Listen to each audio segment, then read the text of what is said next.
Gloria y honra al Señor en nuestra tercera clase de discipulado.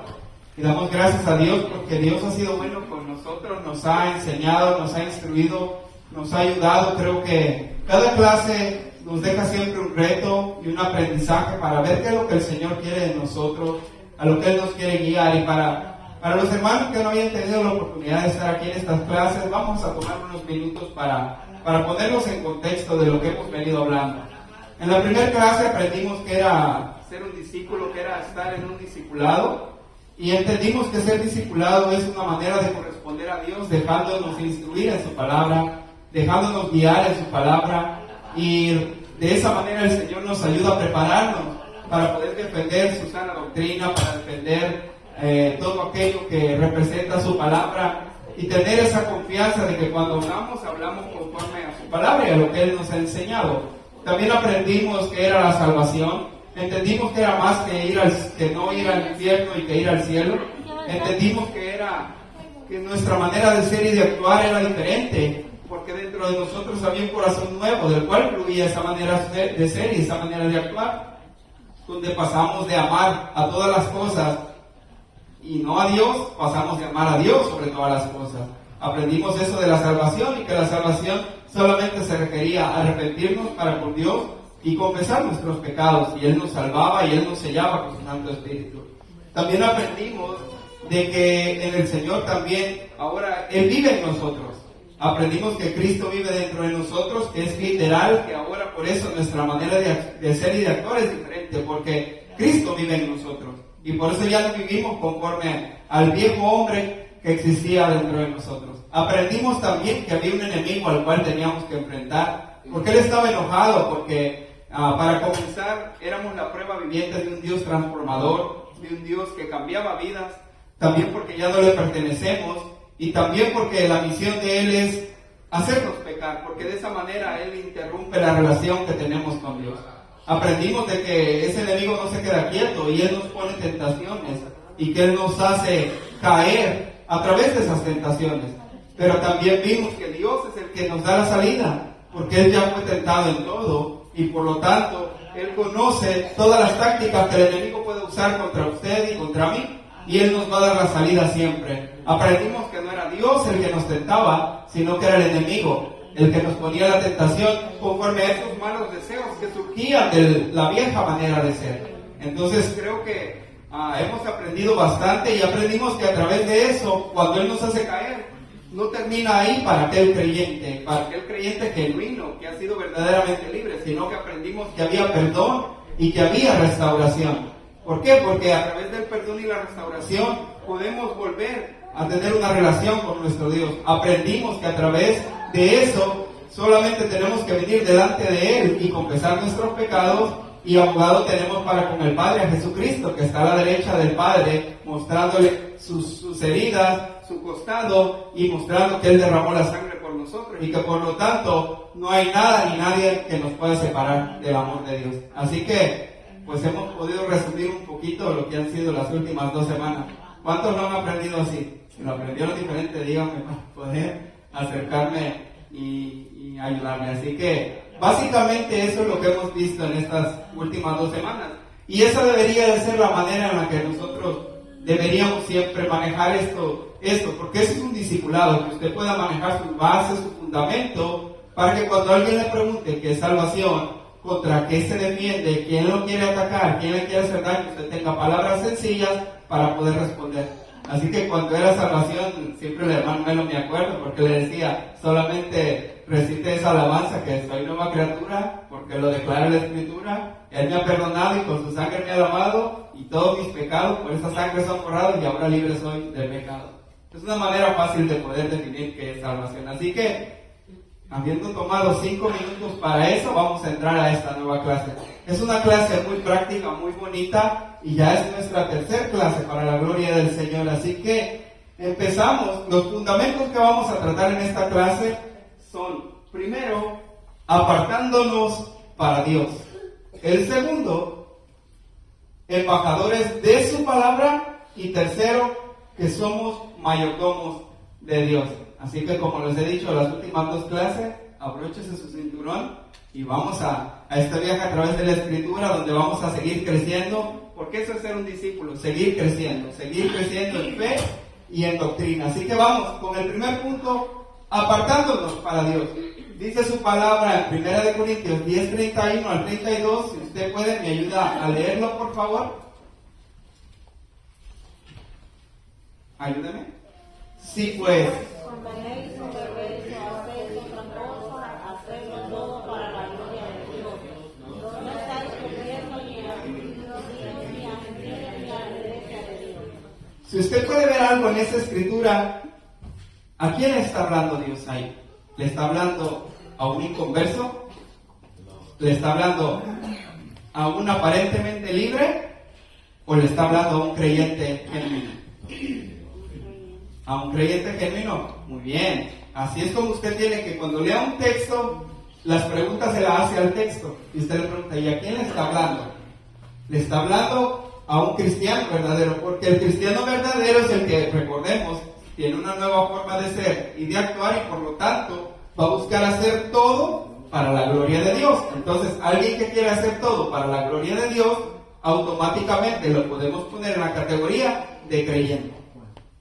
Porque alguien que no es creyente no va a hacer las cosas para la gloria de Dios, sino que lo va a hacer para su propia vanagloria, para su propio orgullo, y simplemente lo último que va a pensar es en Dios. Entonces, cuando usted le dice ahí, hacerlo todo para la gloria de Dios, automáticamente le está diciendo que es para un creyente. ¿Estamos claros en eso? Entonces, pero aquí viene una advertencia muy clara. Versículo 32, la primera parte, léalo por favor. No seáis tropiezo. Quiere decir entonces que un creyente verdadero puede ser de tropiezo. Ahí no sé, si ya entendimos y estamos de acuerdo de que la Escritura ahí está hablando de un cristiano verdadero, cuando le dice hacerlo todo para la gloria de Dios, entendemos que la advertencia consiguiente es para nosotros mismos. Entonces, por lo tanto, podemos deducir a través del texto y lo que el texto nos dice, que efectivamente nosotros como verdaderos creyentes muchas veces podemos ser de tropiezo para otras personas. Entonces, es tremenda la advertencia. Entonces, eso nos lleva a una pregunta. Ya más o menos le adelanté un poquito. Si pues coméis o bebéis o hacéis cualquier otra cosa, hacedlo todo para la gloria de Dios. No seáis tropiezos ni a judíos, ni a gentiles, ni a la iglesia de Dios. ¿Qué significa eso? Hermano Padilla, ¿qué significa eso cuando usted lee ese texto? Para usted, ¿qué significa eso? Que no tenemos que ser tropiezo para los cristianos. Ok. Más o menos lo que ya habíamos hablado. Hermano Pedro. Yo creo que uno debe de tener cuidado en todo lo que hace. Tener cuidado en todo lo que hacemos. Porque tal vez entre nosotros, como ya de más tiempo, pues podemos discernir más. Pero vienen nuevos. Y los nuevos ponen los ojos en uno. Exactamente. Entonces es ahí donde uno, creo yo, que debe de tener cuidado uno. Porque somos cartas abiertas, dice la palabra. Así que, ¿qué significa eso?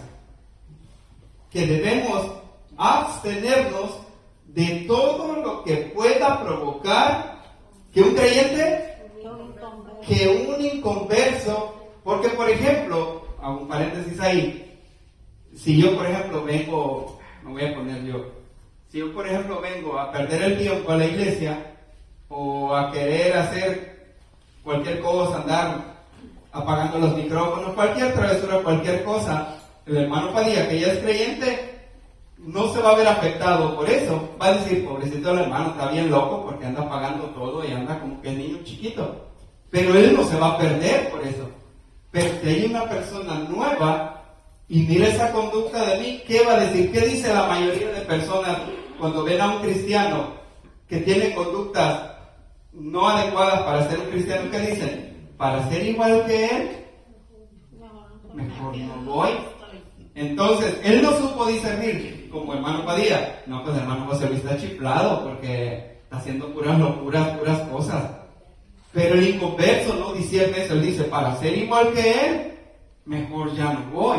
Entonces, por eso tenemos que abstenernos de todo lo que pueda provocar que un inconverso se niegue a creer en el Evangelio, porque muchas veces la persona no lo va a culpar a usted, sino que dice, todos los cristianos son así, no, mejor me quedo con mi Diosito, con mi virgencita, o con su, la que le dicen, la muerte, que el Señor la reprenda. Entonces, prefieren quedarse con eso, porque nosotros le dimos un testimonio, no que usted fue y le dijo algo, sino que su manera de ser, por eso dice, coméis o bebéis o hacéis otra cosa, lo que hiciste, tu acción, fue lo que influyó para que esa persona no se negara a creer en usted, ni en un aprisco, sino que se negara a creer en el Evangelio que salva vidas.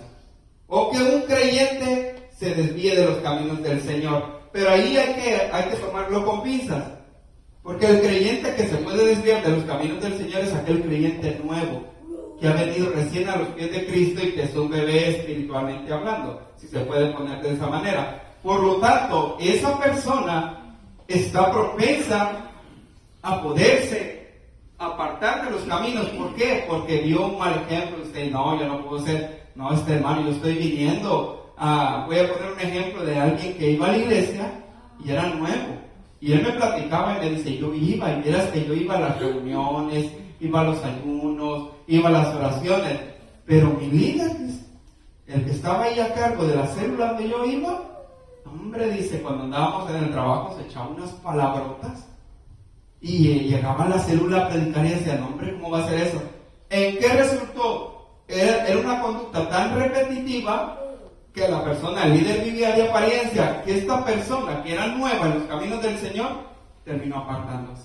Entonces, a eso se refiere que tenemos que abstenernos, pero claro, abstenerse no desde la presión de, ay, no lo tengo que hacer aunque quiero hacerlo, porque si usted desea hacer eso, quiere decir que todavía no ha nacido de nuevo. ¿Por qué? Recordemos la primera clase, porque el verdadero creyente, dentro de él hay un nuevo corazón, del cual surge una nueva forma de ser y una nueva forma de actuar. Entonces su deseo ya no es continuo a lo malo, a pesar de que fallamos, pero ya no se goza, ya no se agrada de eso. Entonces, por lo tanto, aquel que está en el trabajo, como el ejemplo que le acabo de decir, y está echando sus palabrotas, esa persona se goza en hacer esa maldad. Entonces no ha sido verdaderamente regenerado, sino que simplemente fue una emoción o fue algo que pasó, pero no ha habido un fruto visible, porque él sigue haciendo y se sigue gozando en hacer las cosas que sabe que no le agradan a Dios. Por ejemplo, al que ha sido alcohólico no le tenemos que preguntar, ¿usted cree que a Dios le agradaba que usted fuera borracho? Por supuesto de que no. Pero si esa persona adrede, que dice, no, pero yo lo voy a hacer y escondidas porque a mí me gusta, entonces tenemos que tener cuidado, porque probablemente esa persona no ha sido regenerada.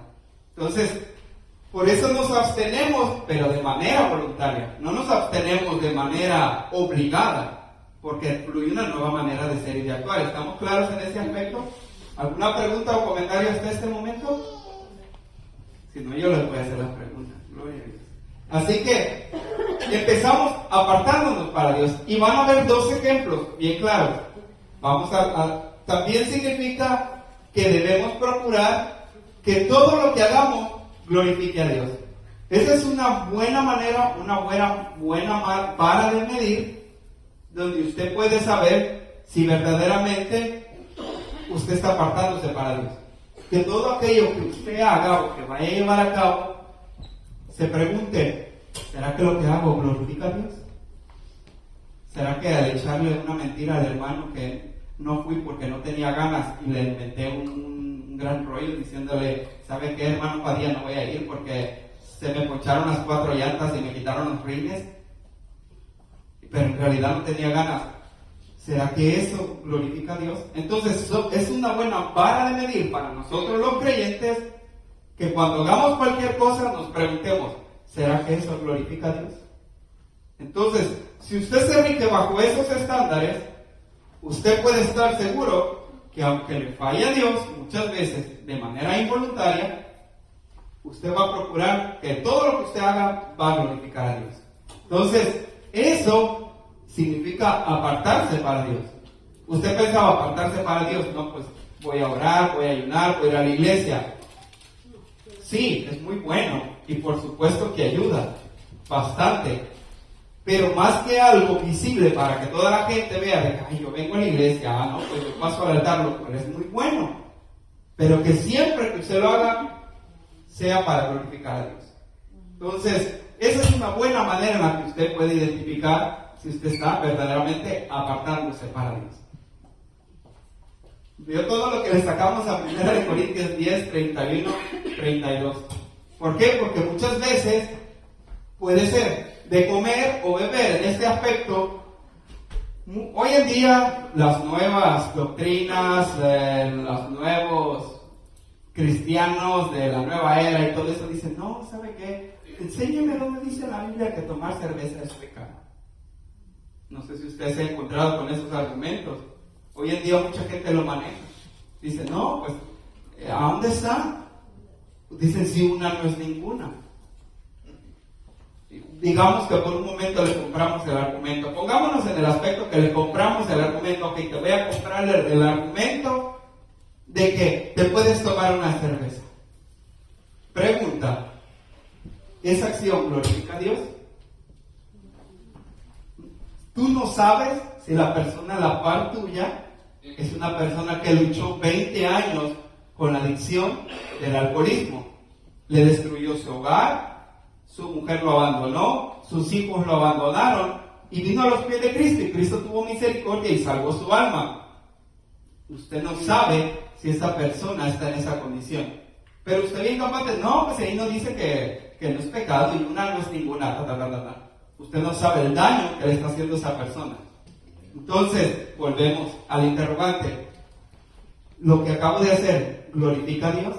No. Exactamente. Entonces, si come o bebe, puse el ejemplo de la bebida porque es algo que muchos cristianos lo hacen, cristianos de renombre, que hasta se regodean diciendo, no, es que ya en otro país es cultura y no pasa nada. ¿Cuánto es lo que necesitas para emborracharte? Dice la palabra de Dios que los borrachos no van a heredar el reino de los cielos. Tú tienes una vara de medir en cuanto a, pues es que una no me hace borracho. ¿Tú qué sabes? No sabes eso. Exactamente. Entonces, todo lo que hagamos que glorifique a Dios. Si usted está en ese enfoque, usted puede estar seguro que usted se va a estar apartando para Dios. ¿Amén? ¿Está entendido? Claro, como el río San Jacinto. No digas, está muy oscuro. Gloria a Dios. Hablando de ríos, una anécdota, paréntesis de 30 segundos. De donde yo soy, qué casualidad que había 2 ríos. Mi mamá puede dar fe de eso. Un río se llamaba Río Claro y era un agua bien cristalina, ¿verdad, mamá? Y había otro que se llamaba Río Sucio. Y estaba bien lodoso. Pero el caudal más grande, el río más grande, era el Río Sucio. Y el Río Claro era un río bien pequeñito. Qué ironía de la vida que así pasa muchas veces. Lo que es puro, lo que es agradable a Dios, escasea. Pero la maldad siempre quiere ser más que lo que es hermoso. Pero dice que donde abunda la maldad, sobreabunda la gracia. Gloria a Dios. Así que seguimos. Vamos a ver unos ejemplos bien prácticos del impacto negativo que un mal testimonio puede tener. Vamos a ir a la escritura. Me va a ayudar usted a leerlo.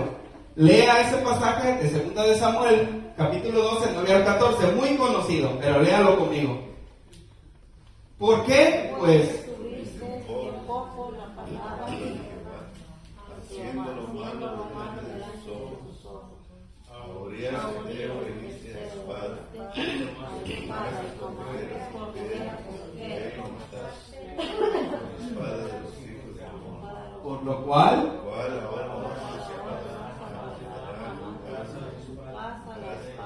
por cuanto me menospreciaste para que fuese tu mujer. Así ha dicho Jehová, todos juntos. He aquí, yo haré levantar el mal sobre ti de tu misma casa y tomaré tus mujeres delante de tus ojos y las daré a tu prójimo, el cual yacerá con tus mujeres a la vista del sol. Porque tú lo hiciste en secreto, mas yo haré esto delante de todo Israel y a pleno sol. Entonces dijo David a Natán: pequé contra Jehová. Y Natán dijo a David: también Jehová ha remitido tu pecado, no morirás, mas por cuanto con este asunto hiciste blasfemar a los enemigos de Jehová, el hijo que te ha nacido ciertamente morirá. Entonces, hay varias cosas que usted puede notar en el texto. La primera parte, ¿por qué? Pues, ¿qué hizo David? Todos sabemos que fue David el que hizo eso. Entonces, ¿qué hizo David al principio? ¿Por qué pues la palabra? Tuviste en poco. Primer aspecto, ¿era David alguien? Si lo trasladamos al contexto actual, ¿era alguien converso, por decir así? ¿Era un no creyente David? No, era alguien que dice la misma palabra, que era un hombre conforme al corazón de Dios. Entonces estamos claros que era alguien que efectivamente creía en Dios, que amaba a Dios. Por eso esa advertencia que acabamos de leer en el libro de Corintios, que lo leímos hace rato, es una advertencia para nosotros los creyentes, porque efectivamente el creyente puede llegar a fallar en ese aspecto. ¿Qué hizo lo primero? Tuvo en poco la palabra de Jehová. ¿Cuántas veces nosotros, a pesar que escuchamos el consejo, a pesar que el pastor, dirían en mi país, se desdalía, o sea, se queda único, ese es el significado, predicándonos acerca del hermano, que tenga amor sobre su hermano, levántelo, ayúdelo, empújelo, si usted ve a alguien caído, ore por esa persona. Y muchas veces tomamos en poco esos consejos y actuamos como queremos actuar y dañamos a terceros. Entonces lo primero que él hizo, tener en poco la palabra de Jehová. Y no solamente tuvo en poco la palabra de Dios, sino que ¿qué siguió haciendo? Haciendo lo malo. Más abajo, sigamos más abajo, versículo 13, dice: David ahí reconoce, como todo cristiano regenerado, que reconoce que le ha fallado a Dios. ¿Y qué dijo él? Pequé contra Jehová.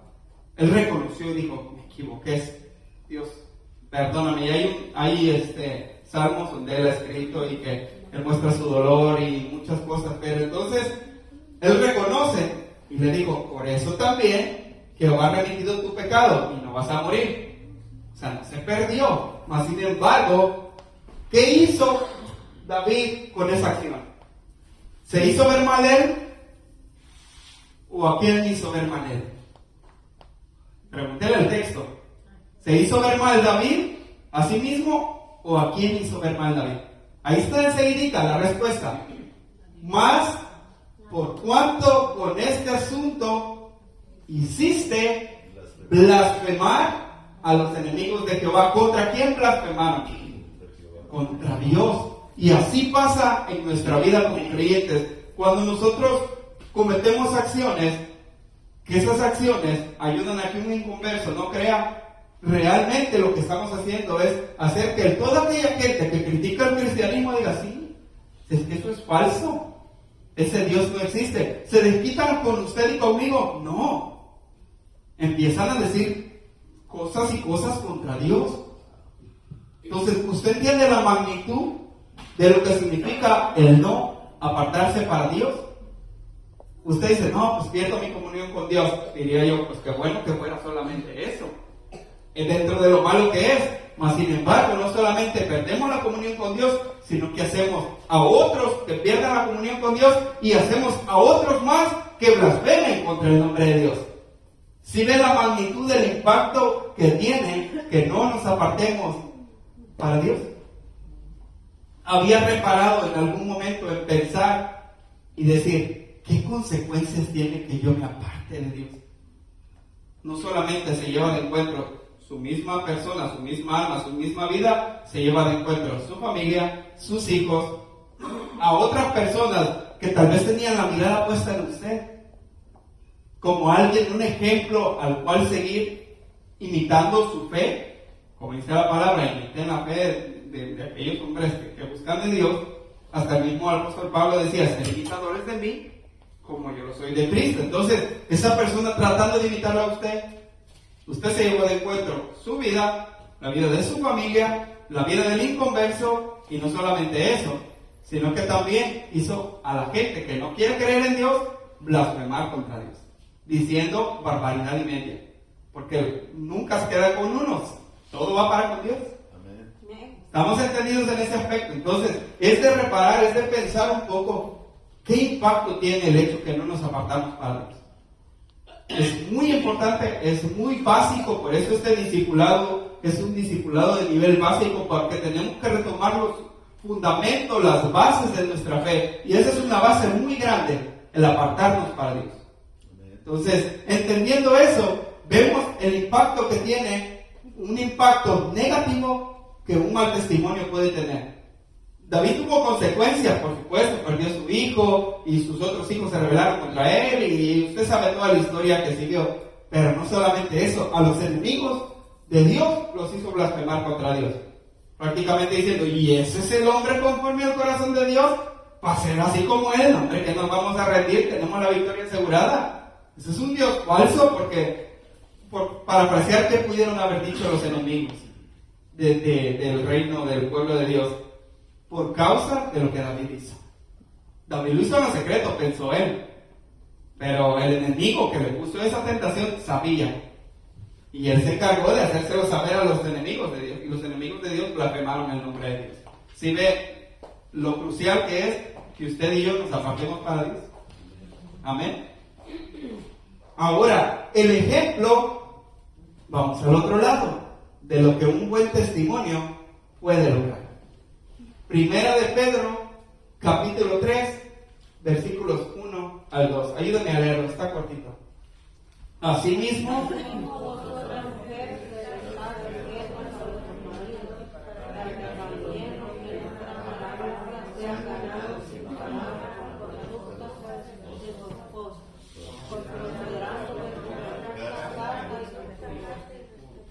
si usted ve, hay un orden que Dios estableció en el matrimonio, sacando eso, cuando Pedro está hablando de los matrimonios, entonces Dios habló a ciertos preceptos, ciertos órdenes, que si seguimos el orden de lo que Dios establece, nos va a ir bien en la vida.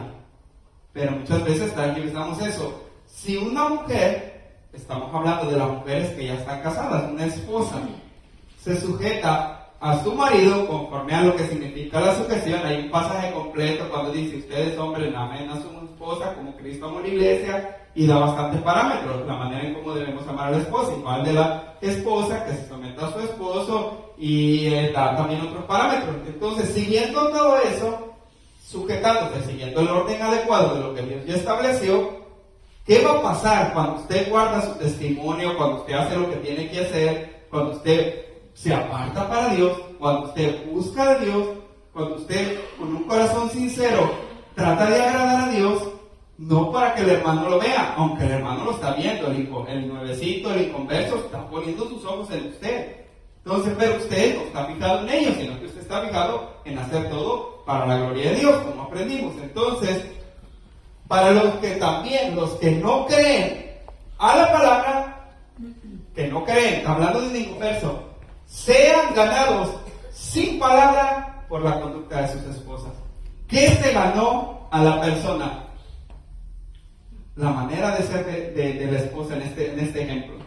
De la misma manera, muchas veces, si usted en su trabajo, trasladémoslo al ámbito del trabajo, usted está en su trabajo y usted efectivamente es un cristiano genuino, que llega, respeta a todas las personas, los saluda con respeto, guarda su testimonio, claro, se lleva con las personas, porque tampoco no podemos creernos en este aspecto superiores, si tú eres superior porque no eres algo, no, al contrario, tenemos misericordia de ellos y nos ven y cada día dice alguien, no, esta persona sí realmente es cristiana, aunque nunca le ha dicho usted, yo soy cristiano de cuna, y no, simplemente con su día a día usted le habló a esa persona. ¿Qué va a pasar? Que el día que usted se le acerque, le pida a Dios sabiduría, Señor, ayúdame, le quiero hablar a esta persona del Evangelio, le va a decir, no me tienes que decir mucho, porque con tu día a día yo he visto tu comportamiento y puedo decir que eres cristiano. Sí, sabes que sí te voy a acompañar.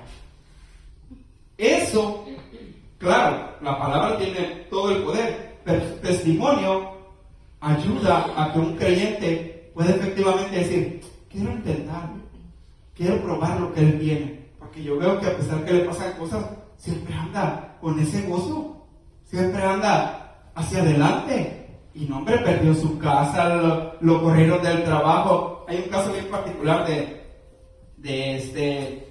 mi hermano Raúl. Hace un tiempo le pasó, lo voy a usar de ejemplo, hermano Raúl. Hace tiempo él perdió su trabajo. Y recuerdo que cuando él perdió su trabajo, toda la gente lo miraba y él siempre andaba bien gozoso. Y lo miraban y nadie creía que había perdido su trabajo. Porque él, como está, hermano, bendecido. ¿Aseguro, hermano? No, sí, claro, por supuesto.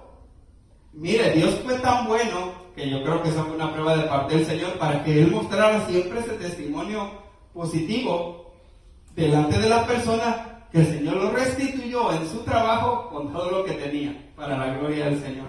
Entonces, fue una manera en la que Dios permitió para que Él mostrara si era un cristiano genuino o era alguien de que no, pues es que ando y así, nada, que mira, me corrieron y tengo tanto año ahí y todo. Pero él siguió mostrando ese buen comportamiento y él se ganó muchas personas por el testimonio, por la manera de ser. No tenía él que decirse, soy un cristiano, carta de cristiano, mire, aquí vengo con el letrero, cristiano de cuna. No, simplemente el buen testimonio de él habló por él. Entonces, eso es un ejemplo de lo que un buen testimonio puede lograr y ese debe de ser nuestro día a día. Yo hablo de los trabajos porque fuera del hogar es el lugar donde más pasamos tiempo. En nuestros lugares de trabajo, ¿cuántas horas pasamos al día? 8, 9, 10 horas. Entonces yo siempre le digo a mi esposa, ya me conoce más en el trabajo que en la casa, porque en la casa te veo 2, 3 horas y a dormir. Entonces, en el trabajo las personas pueden ver quién es usted. Si realmente es un cristiano genuino o si realmente es un cristiano de apariencia. Pero gloria a Dios que los que estamos acá somos cristianos, que le hemos creído al Señor a pesar de las dificultades. Amén. Gloria a Dios. Así que eso significa apartarse para Dios. ¿Estamos entendiendo lo que significa apartarnos para con Dios? Estamos hablando de nuestro comportamiento, de nuestra manera de ser, de nuestra manera de actuar.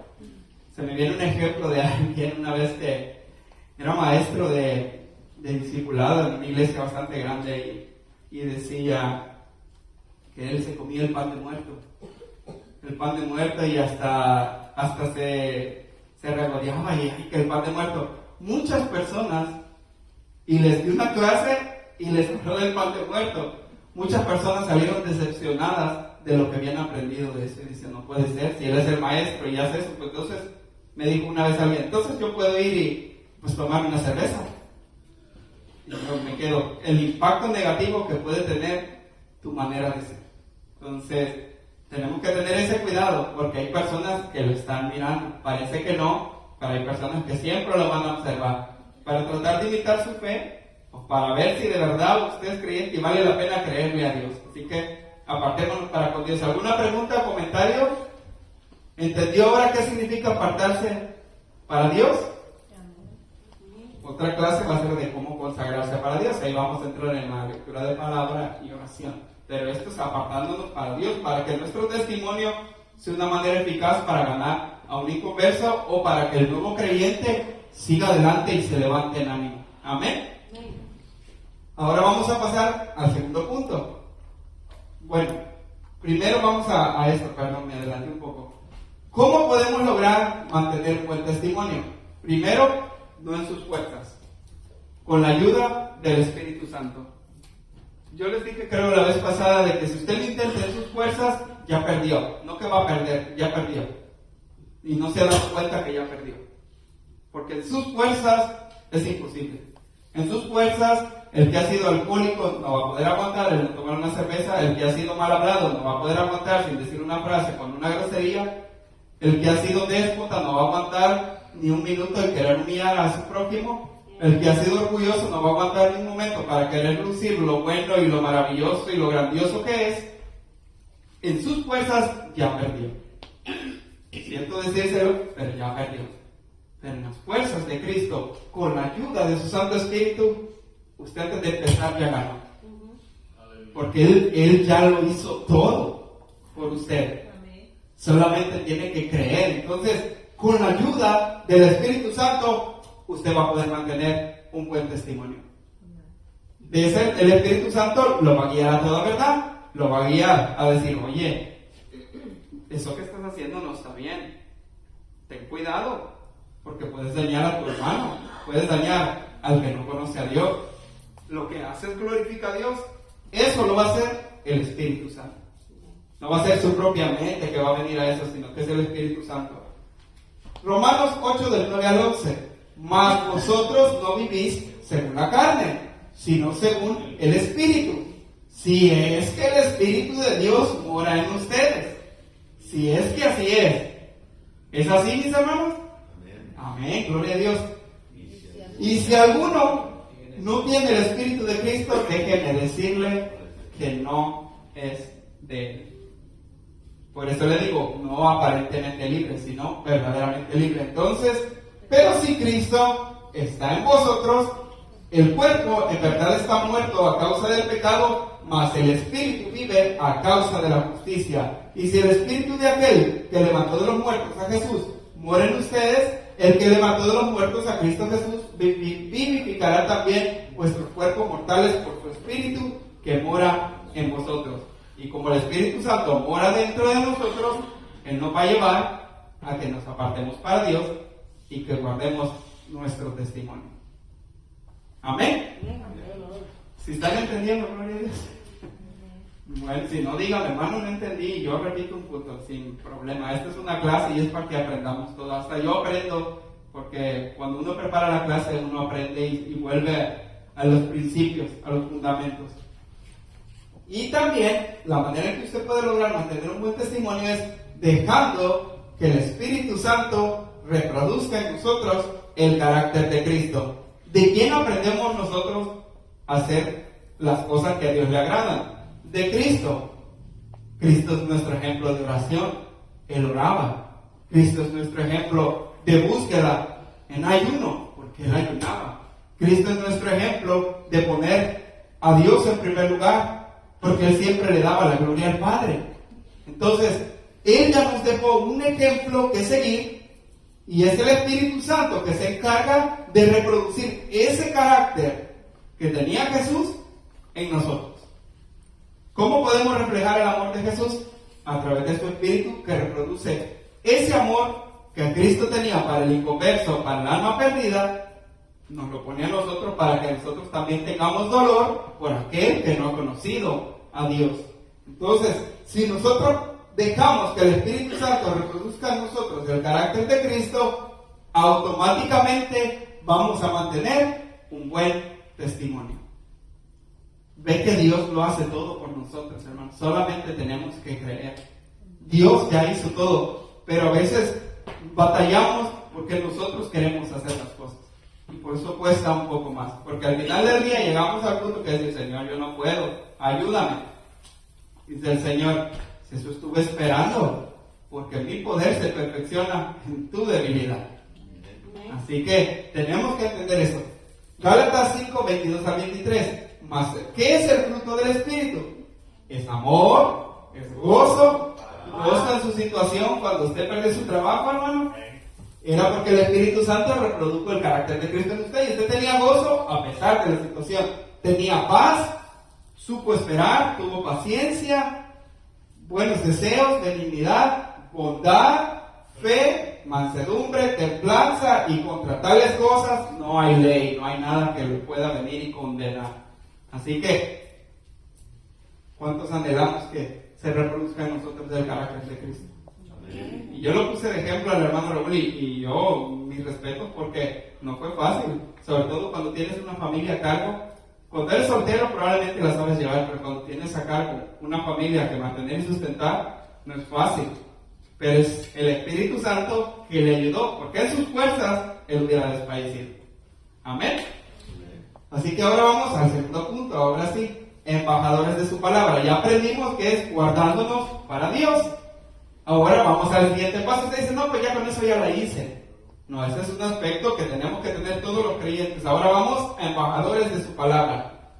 Además de la responsabilidad de mantener un buen testimonio personal, que es lo que vimos anteriormente, también debemos hacer lo siguiente: testificar, lo cual es hablar de nuestra fe. Tenemos que hablar de Jesús, tenemos que hablar de un Cristo resucitado.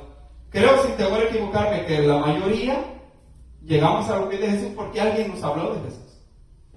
¿Qué nos decían? ¿Nos hablaban teología? No, simplemente decían, mira, mi esposo me maltrataba, me golpeaba, pero un día venimos a los pies de Jesús y Él cambió nuestra vida, testificando de su fe. Marcos 5, 19 al 20. Mas Jesús no se lo permitió. ¿De quién está hablando ahí? ¿A quién fue que no le permitió eso a Jesús? Eso, no, pastor, pero es que esto no puede opinar porque usted se la sabe. Mas Jesús no se lo permitió, sino que le dijo, vete a tu casa, a los tuyos, y cuéntales cuán grandes cosas el Señor ha hecho contigo y cómo ha tenido misericordia de ti. Y se fue y comenzó a publicar en Decápolis cuán grandes cosas había hecho Jesús con él, y todos se maravillaban. ¿Qué estaba haciendo? Hablar de la fe de aquel que lo había libertado, que había roto sus cadenas, no solamente físicas, sino también espirituales, atado por una legión de demonios. Y él dijo, él lo quería seguir, pero Jesús le dijo, no, testifica. Y eso es lo que Dios nos dice hoy en día, testifica. Habla de qué hizo Dios contigo, restauró tu matrimonio, habla de lo que Dios hizo contigo, sanó a tu familiar, habla de lo que Dios hizo contigo, te sacó de la adicción, habla de lo que el Señor hizo contigo, te sacó de la pobreza y te sacó de una situación deplorable, te sacó de un estado de muerte donde estabas desahuciado. Habla de lo que Jesús hizo contigo. Testifica de tu fe. Amén. Yo sé que a veces pensamos que testificar de nuestra fe es ir y leer de 20 versículos. Muchas veces la gente que testifica de Jesús no sabe ni leer, pero sí algo saben, que hay un Cristo resucitado que hizo una obra grande en sus vidas. Y eso lo conocen a fuego. Y muchas veces, lamentablemente, muchas iglesias, y me da pena, lo digo con vergüenza, se prestan para decir, no, usted no testifique a su familiar, ni ore por él, porque Dios no escucha esa oración. Y nos dañan y apagan nuestra fe. Cuando la palabra nos dice todo lo contrario, testifica, ve, cuéntales cuán grandes cosas el Señor ha hecho contigo, pero sobre todo, que tuvo misericordia de ti, que te dio lo que no te merecías, porque eso es misericordia. No te dio lo que te merecías, perdón. No te dio el castigo que merecías, no te dejó morir en la condición que estabas, sino que de ahí te rescató. Entonces, si Dios tuvo misericordia, Dios ha tenido misericordia en mi vida. No sé cuántos aquí pueden levantar su mano y decir, Dios ha tenido misericordia de mi vida. Pero Él ha hecho también grandes cosas con nosotros. Tuvo misericordia, pero no nos dejó ahí. Yo siempre le digo a la gente, cuando batalla mucho, yo le digo, voltea a ver atrás un momento y vea dónde estaba. ¿De verdad que Dios no ha hecho nada por usted?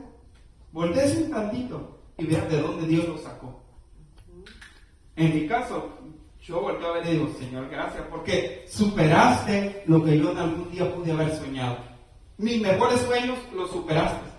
Y estoy en un lugar donde ni lo hubiese imaginado.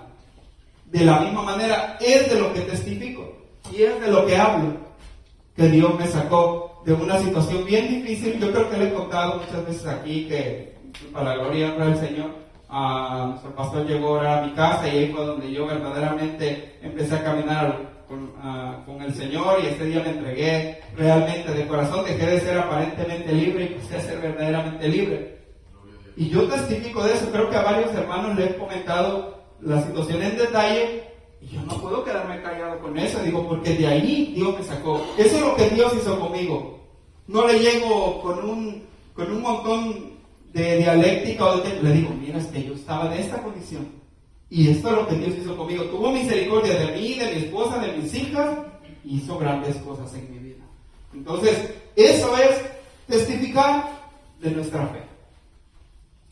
También, si somos embajadores de su palabra, tenemos que entender que el mensaje de salvación debe ser comunicado con palabras humanas. Últimamente la gente, no, pues le voy a hablar al compañero de trabajo y le mando un texto, Cristo te ama. Sí, está muy bien. Pero el mensaje de salvación debe de ser comunicado con palabras humanas. Ahora la gente ha suplantado eso, que dice, no, es que por mensajes y que por esto. No está mal, pero se nos encargó hacerlo con palabras humanas. Hechos 11, del 13 al 14. Léalo, por favor, ayúdenme. ¿Quién? Que se puso en pie.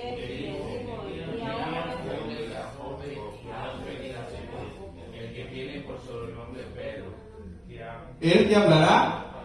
Palabras por las cuales serás salvo tú y toda tu casa. ¿Qué palabras le iba a hablar Pedro? Dice, palabras por las cuales sería ¿qué? Salvo él y toda su casa. ¿Y quién le estaba dando ese mensaje? Estamos hablando del centurión, ¿verdad? No me vea con duda, dígame. Convénzame de que está, dice que era así. No, estamos hablando de cuando lo mandó el ángel. ¿Y quién lo mandó? El ángel. El ángel no pudo perfectamente haberle dicho, un ángel se le apareció resplandeciendo como una manifestación sobrenatural. No era más fácil en ese momento, como quien dice, no, aquí lo convenzo. No, arrepiéntete y cree en Jesús. ¿Lo pudo haber hecho, sí o no? Era un ángel, un mensajero. ¿Pero por qué no lo hizo? Porque a nosotros se nos ha encargado el mensaje de salvación. ¿Por qué? Porque a lo que Cristo salvó fue a nosotros, a los seres humanos. El ángel no ha experimentado la salvación. Nosotros sí. Nosotros experimentamos misericordia y hemos recibido gracia. Entonces, por eso somos los adecuados. Aunque somos imperfectos, con muchos defectos, yo tengo como 1,000,000, pero aún así somos los adecuados para llevar el mensaje de las buenas nuevas a toda criatura. Yo no sé si usted entiende esto. Si lo entendiera, usted se gozara conmigo. ¿Por qué? Porque algo tan grande, tan sublime, se nos encargó a nosotros. Gloria a Dios. Por eso es que le dijo, ve por Pedrito, y él te va a hablar palabras por las cuales serás salvo tú y toda tu casa. Si usted entendiera esto, usted dijera, wow, Señor, se me has equipado para poder llevar el mensaje. ¿Qué tengo que hacer? Bueno, ya aprendí, Señor, que solamente tengo que hablar de lo que tú hiciste por mí. Y a partir de ahí tú vas a hacer lo demás. Tú vas a hacer que esa persona se identifique.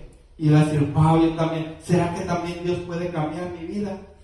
Y entonces Dios le va a ir dando palabras, claro, por supuesto, porque Él tiene poder para hacerlo, porque no hay nada que Él no pueda hacer, porque todo lo que Él ha querido, lo ha hecho. Y si Él me envió aquí a hablarte de Él en esta noche, es porque Él tiene un propósito para con tu vida. Y el Señor hace la obra y esa persona acepta a Cristo y el Señor la cambia. Y es una nueva criatura y es un miembro más del cuerpo de Jesús. Pero si solamente entendiéramos que el mensaje de salvación se nos encargó a nosotros. Ahora entendimos por qué el ángel no lo hizo. Tenía el poder sobrenatural. Llegó en una manifestación sobrenatural. Mas sin embargo, no podía hablar de salvación porque no había recibido ni misericordia ni le había sido entregada la gracia salvadora. Y a nosotros sí. Entonces estamos más que equipados, hermano. ¿Cuántos aquí han experimentado la misericordia del Señor? ¿Y cuántos experimentamos recibir su gracia? Yo por eso le decía, creo que a un hermano la semana pasada, mi más grande anhelo, dando las enseñanzas de discipulado, no es que yo me luzca, le decía al hermano, o que digan, ay, el hermano sabe mucho, o el hermano habla bien bonito. No, hay gente que sabe más que yo y que habla más bonito que yo y que tiene mejor lenguaje, mejor preparación. Mi anhelo es que usted, después de todas estas clases, pueda descansar en la gracia de Dios, en la gracia que Él le dio, que usted pueda descansar en la seguridad que el Señor lo salvó con un propósito y que el Señor lo va a usar solamente si usted le cree. Si eso, el Señor me permite poder ser un instrumento para que eso se pueda lograr, yo me doy por satisfecho. Porque si usted descansa en esa gracia, usted va a decir, oh Señor, me diste la oportunidad de hablar de tu mensaje al inconverso, qué cosa más grande. Y entonces vamos a empezar a ser agentes de transformación, no por nuestro poder, sino por el Espíritu Santo que reside en nosotros y que nos va a usar como un instrumento para la gloria de Dios, para llevar ese mensaje a aquel que no le conoce. Porque cuando hagan algo bueno, siempre recuerden: siervo inútil soy, que solamente hago lo que se me envió a hacer. Reconociendo siempre que el grande, el poderoso, es el que murió en la cruz del Calvario. Así que, embajadores de su palabra.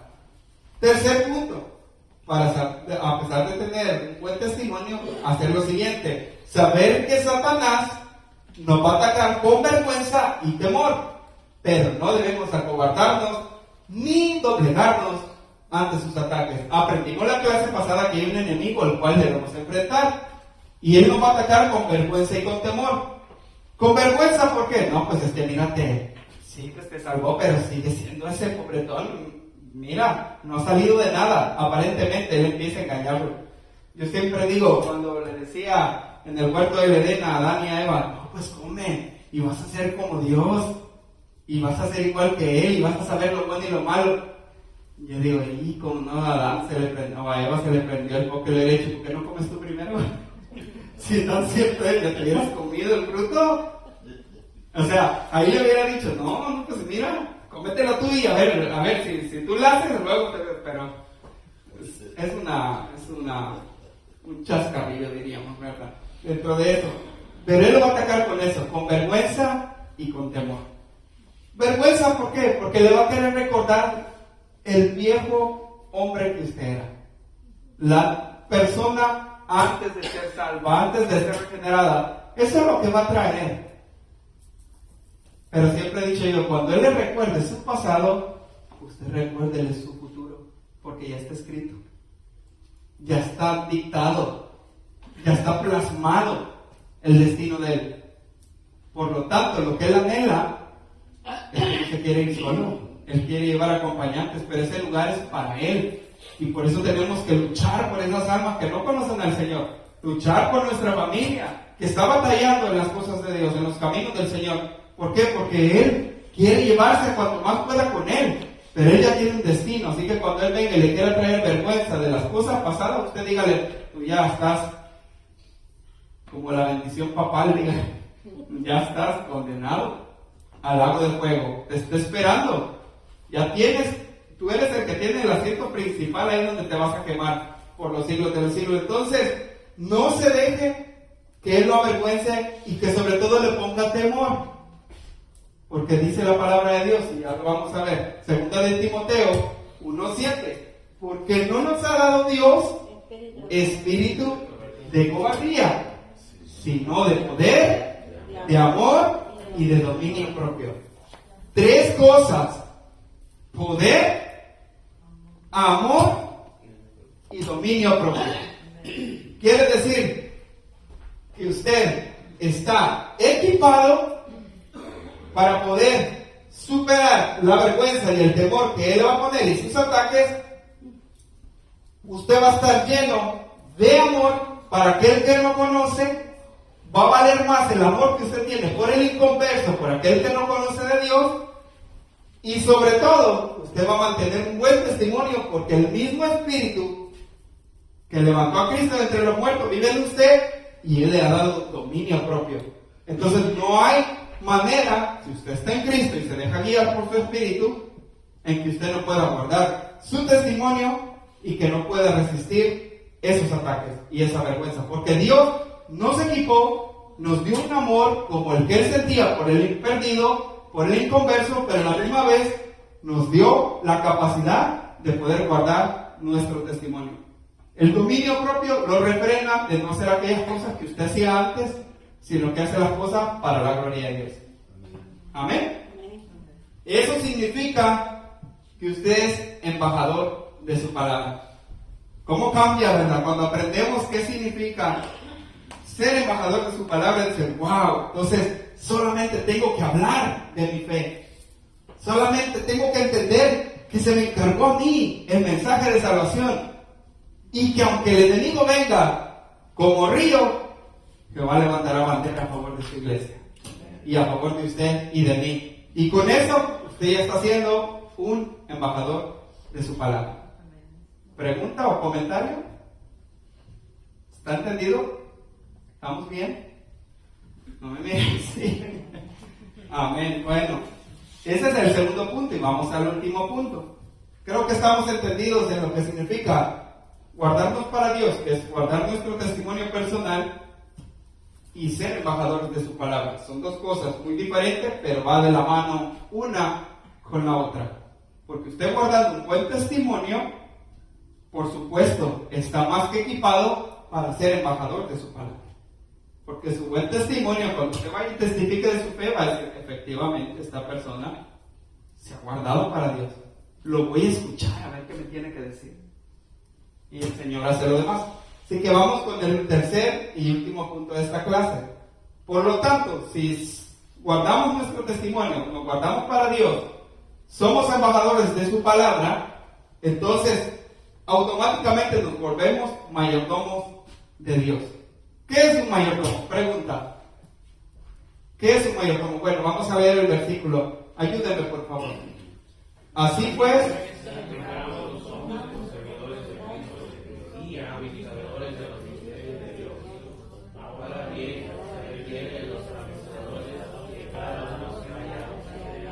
sea hallado fiel. Pregunta, ¿qué es un mayordomo? Servidor. ¿Ok? Servidor. A ver, ¿quién no ha participado? Hermano Gabriel, ¿qué es el mayordomo? Ministro, ok. Servidor, ministro. Hermano Gregorio, lo voy a poner antes de opinar. ¿Qué es un mayordomo? Administrador de los bienes de otra persona. Amén. Administradores de los misterios de Dios, como dice su palabra. En palabras sencillas y prácticas, encargado de una casa o de cierta propiedad que le pertenece a uno mismo, A otra persona. que le pertenece a otra persona. Y si usted es un mayordomo de Dios, es que usted está a cargo de los misterios de Dios. No son nuestros, pero Él nos dejó a cargo acerca para poder estar encargado de esas cosas. ¿Estamos entendidos? Un concepto fácil y sencillo. La mayordomía en las Escrituras, Génesis 2:5. Tomó pues Jehová al hombre y lo puso en el huerto de Edén para que lo labrara y lo guardase. Dios lo puso encargado de lo que había sido creado, para que él lo labrara y lo guardase.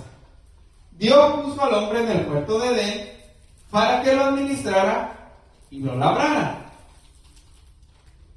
Entonces, ser mayordomo significa que administramos las cosas que Dios nos ha dado. ¿Qué nos ha dado Dios? Si Dios nos ha dado cosas, ¿qué nos ha dado Dios? La salvación. La salvación. Lo más sencillo, piensa lo más sencillo, no se vaya por muy rebuscado, porque no vaya a la respuesta. La familia. La familia, muy bien, la familia. Les voy a ayudar. Dios espera que seamos fieles al administrar lo siguiente: recursos materiales. Los recursos materiales, la bendición que Dios le ha dado, su casa, su trabajo, su iglesia local, entra dentro de eso. ¿Usted cree que Dios no lo ha mandado a administrar? Porque ¿quién le dio? Yo siempre digo, a mí Dios me ha dado todo lo que tengo. No digo, con mi sudor me lo gané, yo no. Mi casa me la dio Dios. Mi carro me lo dio Dios. Entonces, si Dios me lo dio, tengo que administrarlo de la mejor manera, cuidarlo. Se va a ir como muy terrenal, ¿verdad? Hacerle su cambio de aceite a tiempo, hacerle su mantenimiento, porque ¿qué va a pasar? ¡Pastor! ¿Qué pasó, hermano? No fui a la iglesia porque es que el carro, yo no sé qué le pasó y se me arruinó, y es que viera que la batería, yo ya le vi hasta un polvito blanco ahí en las terminales. Era voluntad de Dios que usted faltara a escuchar su palabra, a adorarle en comunión con sus hermanos. ¿Era la voluntad de Dios que usted perdiera eso? No tenga miedo. ¿Era voluntad de Dios? ¿Sí o no? No. Por supuesto que no, si Él le agrada. Que juntos, unánimes, nos vengamos y le adoremos. ¿Pero por qué pasó? Porque fuimos un mal administrador de los recursos que Él nos ha dado. El carro Él se lo dio para su trabajo, pero también para que pueda venir y congregarse. Lo estamos llevando al nivel más terrenal, no nos vayamos muy arriba, en algo básico. Entonces, si Dios, ya vimos que nos dio la capacidad de dominio propio y de tantas cosas, entonces Él le ha dado la capacidad de que usted pueda administrar esos recursos materiales que Dios le ha dado. De la misma manera, también Dios le ha dado la capacidad de administrar su vida. ¿A Dios le agrada que usted esté con los triglicéridos al 1000? No. O que sabiendo que le hace daño algo y diga, pues no importa. Como por ejemplo, yo le pongo el ejemplo, estaba hablando con el pastor y le digo, así como la leche, a mí me hace mal la leche. Y yo los veo a todos cuando hemos tenido los convivios y comen postres y yo digo, Dios mío, hasta lo hacen a ver. Pero yo sé que es algo que daña a mi cuerpo. Entonces voy a ir yo y decir, no señor, sánalo y que no le haga daño. Vámonos. No. Tengo que ser un buen administrador también de mi vida, de mi cuerpo. Porque este es el templo y la morada del Espíritu Santo, su cuerpo y el mío. Entonces tenemos que también ser un buen administrador en esa área. Su familia. Todo eso, recordemos, todo se lo ha dado Dios. Hasta su esposo, su esposa y sus hijos. No diga, yo le escogí a este hombre guapo, a esta mujer bella.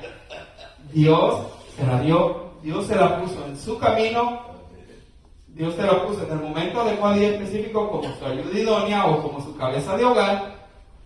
Y por lo tanto tenemos que ser buenos administradores. ¿Qué significa? Pasar tiempo de calidad con nuestra familia. No todo es trabajar y trabajar. Como alguien que ha pasado por eso, se lo digo, no lo haga. Yo pasé 2 años trabajando de lunes a lunes, con un horario tan feo que tenía que entrar a las 9 de la mañana y salía a las 10 de la noche. 2 años. Yo me perdí los primeros 4 años de mi niña mayor. No, perdón, los primeros 2, 3 años de mi niña mayor. Años que no los puedes recuperar.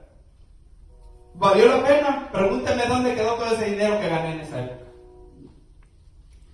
No quedó nada. ¿Por qué? Porque no era algo bendecido, no era algo que Dios quería para mi vida. Porque Él me mandó a ser un buen administrador de mi familia y del tiempo que pasamos con ellos. Pase tiempo de calidad con su familia. ¿Cuál es el mejor tiempo de calidad que ustedes pueden pasar? Buscando de Dios, por supuesto. Viniendo todos juntos con un corazón sincero, adorarle, exaltarle, servirle y darse todo para el Señor. Pero de la misma manera, en su tiempo libre, el pasar buen tiempo, el salir con ellos, el ir a comer un McDonald's del combo de $4.99 que tan bueno que sabe los viernes saliendo de acá. Tiempo de calidad. Porque cuando ese tiempo se va, hermano, es irrecuperable. Entonces, Dios nos ha mandado a ser buenos administradores. Usted dice, no, pues el líder perdón hermano, el líder de la alabanza, no, el líder de la alabanza, sí, eso es muy bueno y que seas un buen administrador del cargo que Dios te da en la iglesia, pero sé buen administrador del tiempo con tu familia, sé buen administrador del tiempo con Dios, de lo que pasas con Él, pero siempre busque el espacio, porque sí hay, hermano, sí puede hacer tiempo, sí se puede. Y vale la pena. Así que seamos buenos mayordomos en ese aspecto. Y del tiempo, el último aspecto, el tiempo. Muchas veces le damos tiempo a todo, menos a la búsqueda de Dios. Obviamente, si no buscamos de Dios, si no le damos tiempo a la búsqueda de Dios, menos al tiempo con nuestra familia. Sea sabio. El Señor hoy nos ha hablado y nos está diciendo, sean buenos administradores de todo lo que yo les he dado. Dios nos ha dado recursos materiales, nuestra vida, nuestra familia, nuestro tiempo y ahora sí, no por último es menos importante, pero también de los dones y talentos para la obra y el ministerio. Dios a algunos ya se los ha revelado cuál es su don, su talento y otros están por descubrirlo, pero Dios nos ha dado dones y talentos a todos. Y cuando usted lo descubra, sea un buen administrador. Póngalo por servicio a la obra del Señor para el prójimo, para el hermano, porque va a ser de mucha bendición. Seamos buenos administradores, porque el Señor nos ha equipado para poder serlo. Leamos todos juntos esa última frase. A la de 3. 1, 2, 3. Somos responsables de todo cuanto Dios ha puesto en nuestras manos. Si que somos responsables, no podemos decir, no, Señor, no sabía. Hoy se dio cuenta que sí sabe. Y que Dios lo ha equipado y lo podemos hacer juntos. Así que pongámonos de pie y vamos a despedir esta clase para la gloria del Señor. Vamos a orar.